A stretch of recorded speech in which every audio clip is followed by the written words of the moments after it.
চা খাবে নাকি দাদা ভাই? আদা দিয়ে করা। আদা চা? আচ্ছা দাও। খেয়ে দেখো একবার।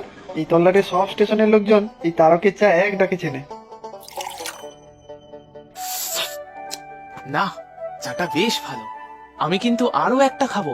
তা খাও না, কটা খাবে খাও। এই আমি বসলাম এখানে। না না, আর একটাই খাবো। সাথে দুটো বিস্কুট হলে ভালো হতো। খালি পেটে চা। তা বিস্কুট খাবে বুঝি? দাঁড়াও, আমি প্ল্যাটফর্মের ওপর থেকে নিয়ে আসছি। আহা, তার দরকার নেই। আবার তুমি কষ্ট করে যাবে ওই পারে। কি যে বলো দাদা, সকাল থেকে নির্ঘাত খালি পেটে আছো। আমার এই চায়ের কেটলি রইলো, আমি তোমার জন্য বিস্কুট নিয়ে আসছি। আরে, পয়সা তো নিয়ে যাও। ও দাদা, তুমি পয়সার চিন্তা করো না। আমি আগে তো বিস্কুট নিয়ে আসি, তারপর তোমার থেকে পয়সা হিসেব করে নিয়ে নেব।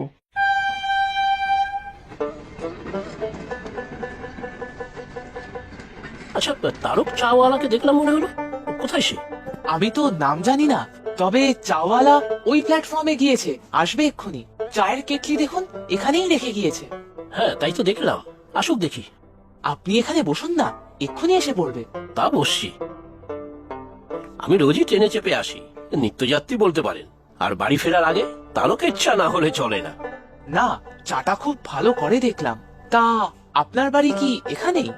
ওই তো 2 নম্বর প্ল্যাটফর্ম থেকে বের হলেই একেবারে সামনেই। আর আপনি? আমি এখানে এসেছি মাসির বাড়িতে, একটা বিশেষ কাজ আছে। কালকেই আবার চলে যাব। ও, আপনি এসে গিয়েছেন? দিচ্ছি চা। এই যে দাদাবাবু, আপনার বিস্কুট। দিচ্ছি আরেকটা চা। বাবা, এতগুলো বিস্কুট! আচ্ছা ঠিক আছে, তিনজন মিলে চা বিস্কুট খাই। আলাপ যখন হলো। তা বেশ। তবে হ্যাঁ, টাকা কিন্তু আমিই দেবো 3 জনের। আবার আমি কেন? আপনারা দুজনেই খান না। না না, একই যাত্রায় পৃথক ফল হবে কেন? তিনজনে চা খেতে খেতে বেশ আড্ডা দেওয়া যাবে। এই নিন চা। আড্ডা তো আমার সারাদিনই। সেই কার্ড ভরে চা বানিয়ে ছুটি। কেটলি শেষ হলে আবার নতুন চা। সেই শেষ লোকাল পর্যন্ত সারাদিনই তো কারো না কারোর সাথে আড্ডাই চলছে। তা ঠিক। আজ পর্যন্ত তোমাকে কোনোদিন বেজার মুখে দেখিনি। সব সময় হাসি মুখে খদ্দেরদের সাথে কথা বলছো। সেটা আমার ব্যবসার খাতিরে বলতে পারেন। শুধু চা বেচে না, কথা বেচেই আমার রোজগার। তবে তোমার চাও স্বাদে গন্ধে বেশ, আদা দেওয়াতে আরো ভালো হয়েছে। সেটা আমার বউয়ের বুদ্ধি। খুব পয়মন্ত মেয়ে, তার জন্যই আজ আমার যতটা যা উন্নতি হয়েছে। বাবা, বউয়ের প্রশংসা তো বেশি শুনি না কারো মুখে। ভালো ভালো। প্রশংসা না করে উপায় আছে? দুম করে তো বিয়েটা করে ফেলেছিলাম। না ছিল চাল আর না ছিল চুলা। প্ল্যাটফর্মে চা বিক্রি করা শুরু করেছিলাম। তাহলে তো অনেক দিনের কারবার। হ্যাঁ, সে 15 বছর তো বটেই। বিক্রি হতো তো মোটেই। কত কষ্ট করতো আমার বউ। দফায় দফায় চা বানিয়ে দিত। শেষে বুদ্ধি করে একদিন আদা চা দিয়ে দিল। ব্যাস, সেই থেকেই চলছে আদা চা। এখনো রোজ চা বানিয়ে দেয় বুঝি? সে আর কোথায়, আমাকে ফাঁকি দিয়ে সেই কবেই চলে গিয়েছে। ফাঁকি দিয়ে চলে গিয়েছে মানে? সেদিন খুব ঝড় বৃষ্টি ছিল সকাল থেকে। তাও আমাকে জোর করে পাঠালো চা দিয়ে। নিজের হাতে কত যত্ন করে বানালো। আমি বললাম, এই ঝড় বৃষ্টিতে কে আর থাকবে স্টেশনে, ঘরেই থেকে যাই। তারপর? সে শুনলে তো, জোর করে পাঠালো ওই স্টেশনে। তারপর সে কি ঝড়! এই স্টেশনের এদিকটাতেও একটা বড় গাছ ভেঙে পড়েছিল। ঝড় থামতে ঊর্ধ্বশ্বাসে বাড়ি দৌড়ালাম। গিয়ে দেখি সব শেষ। আমাদের জোড়াতালি দেওয়া বাসার উপরে পড়েছে বড় গাছটা। সে কি?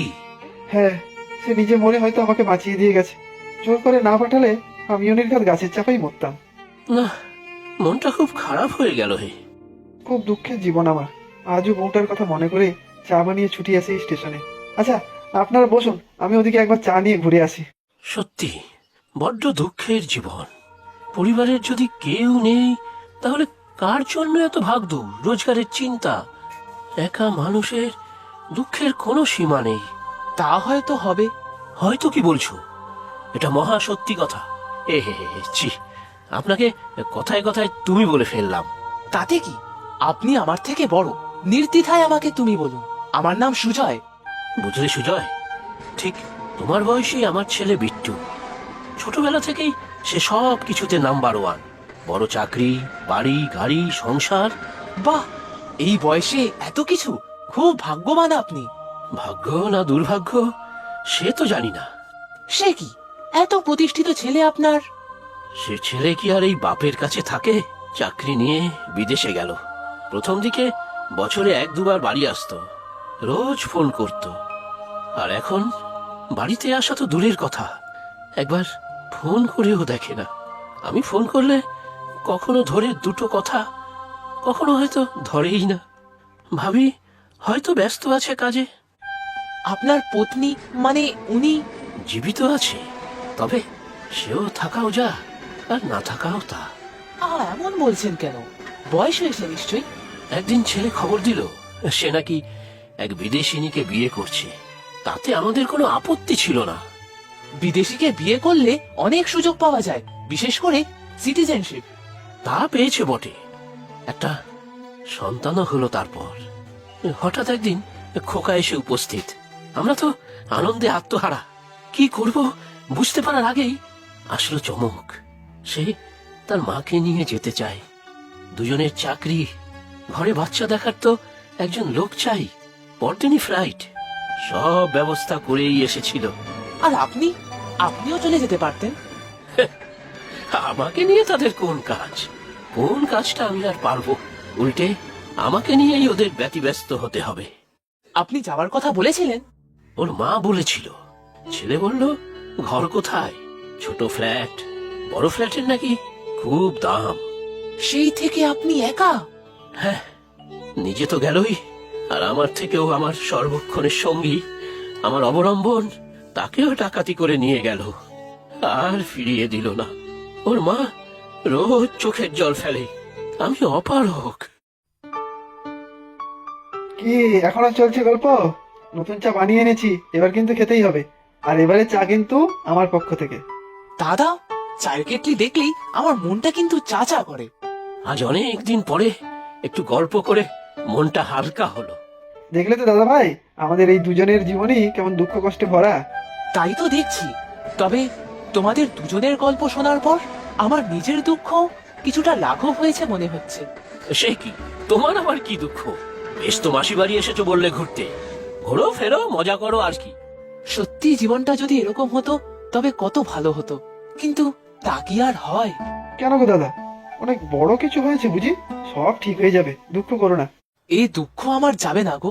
সে কোন ছেলেবেলায় বাবা মারা গেল, মা ছাড়া আর কেউ নেই আমার আপনার। বাবা মা কি আর কারো চিরদিন থাকে গো? তোমার নেই তাই দুঃখ পাচ্ছ, আর আমার ছেলে তার বাপ মাকে রোজ কাঁদাচ্ছে। আমারও ছেলেবেলায় বাবা মা মারা গেল, ওটাই ছিল, সেও গেল। না গো, এ অন্য ঘটনা। বাবা মারা গেলেও আমাদের কোনো ক্রমে চলে যাচ্ছিল। কয়েক বছর পর আসল ঘটনাটা ঘটলো। বাবা, তোমার জীবনে তো ঘটনার পর ঘটনাই। এই ছোট বয়সে এত দুঃখ বুকে চেপে ঘুরছো। দাদা গো, কষ্ট পেও না, বলেই ফেলো, দেখবে অনেক হালকা লাগছে। এত করে বলছো যখন বলেই ফেলি। আমার মামা বাড়ির দাদুর বেশ অনেক সম্পত্তি ছিল। এই বাড়ি, জায়গা, জমি মিলিয়ে প্রায় অনেক টাকার ব্যাপার। ভাগিদার বলতে দুজন, আমার মা আর মাসি। বুঝেছি, সম্পত্তি থাকলেও জ্বালা, না থাকলেও জ্বালা। সেই সম্পত্তি নিয়ে এখন বিবাদ লেগেছে বুঝি? সেই জন্যই তো এই মাসির বাড়িতে আসা।